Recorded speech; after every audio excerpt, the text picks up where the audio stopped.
message for you to help you get settled in on your first night. I actually worked in that office before you. I'm finishing up my last week now, as a matter of fact, so I know it can be a bit overwhelming, but I'm here to tell you there's nothing to worry about.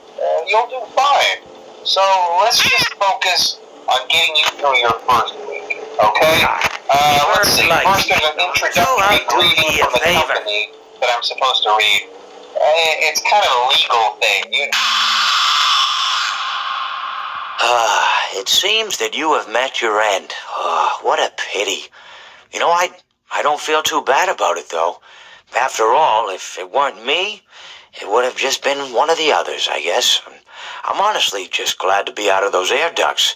You know, it's not easy for a hippopotamus to fit up there, and not easy to get down either, and not as young as I used to be, as you can see. I used to be able to do all sorts of things. You're young, you're vibrant, you have that sort of pep in your step. It reminds me of a conversation I was having with one of my good friends, Orville. We were having a nice picnic one day. I believe it was summer. No, perhaps it was...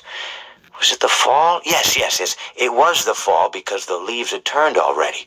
But I said to Orville, I says, Orville, I have a story to tell you. And Orville looked at me, kind of odd and said, what's it about? I said to him, not every story has to be about something, Orville. Sometimes a person just wants to talk. Why does everything have to be a story? I said to him. He just looked at me and he said, well, you said you had a story, and, he was quite right. I did, in fact. I told him I had a story. I suppose if a person just wants to talk, then it's best to not announce that you're telling a story. Telling a story does come with its own pressures and expectations, I suppose. After all, if you're just talking to a friend, then there's no more expectations than if you were talking into the wind.